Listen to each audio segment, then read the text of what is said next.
Quiroga a des choses à vous dire. Yvan Calvérac et Bernard Campan. Eh ben oui, alors voilà. Donc, je suis heureux de vous rencontrer. Déjà, je commence par vous dire que j'adore l'idée de la pièce. Donc, ça s'appelle La Dégustation. Le lieu, c'est une cave à vin.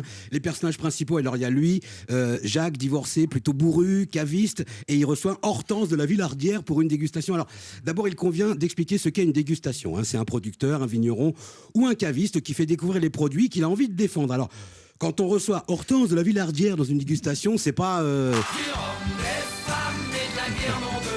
Non, on est plutôt sur quelque chose de plus subtil, de plus feutré, vous voyez. Donc là, on est sur un cépage d'exception, issu d'une vigne qui a bénéficié d'une exposition sud-sud-est, cultivée en biodynamie. Les grains de raisin ont été foulés aux pieds par des vierges pendant une nuit de pleine lune. Il n'y en a plus en France, on vit sur les stocks, hein. Attention, vu que toutes les bouteilles sont dans les caves des émirs du Qatar. Les bouteilles, hein, pas les vierges, attention. Yvan Calvérac, dans votre note d'intention, moi j'ai lu que vous dites que les comédies romantiques comme la vôtre racontent le plus souvent la rencontre d'êtres délaissés que tout oppose. Bon, dit comme ça ressemble à une réunion du Parti Socialiste.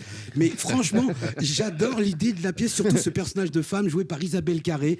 Moi, je me demande comment on n'y a pas pensé nous-mêmes dans l'équipe, parce que telle qu'elle est décrite par Isabelle Carré elle-même, c'est une femme très investie dans le milieu associatif, qui est un cœur à prendre, avec un côté volontariste et enthousiaste pour retrouver l'amour, qui peuvent faire rire. Écoutez, moi, je veux dénoncer personne, mais dans l'équipe, on en connaît tous une comme ça. Voilà. Alors, lui, Jacques, c'est un homme blessé, seul, qui soigne ses blessures avec l'alcool. Il n'a pas l'habitude de se livrer, mais avec l'aide du vin, et puis de Steve aussi, le jeune délinquant que Jacques prend en stage de réinsertion. Ça vient petit à petit, à travers cette dégustation, il se rapproche de Hortense. Il faut dire que le personnage de Steve est très important, parce qu'il aide au rapprochement. Et puis surtout, c'est un personnage qui amène énormément de rire. C'est vrai que la pièce sans le personnage de Steve, moi, ça me ferait penser un peu au gouvernement sans Sibeth Ndiaye. C'est moins drôle. Voilà. Alors, c'est vrai que l'avantage de l'alcool, c'est qu'on rencontre très facilement les gens, bien sûr. L'inconvénient, c'est que souvent, le lendemain, on s'en rappelle plus.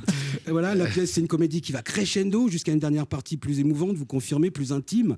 Et moi, ça me fait penser à une bonne cuite, en fait, vous voyez, cette pièce. C'est-à-dire qu'au début, on rigole à mort avec tout le monde. Et puis après, c'est l'animal triste du biberonner, le coup de blues du soifard.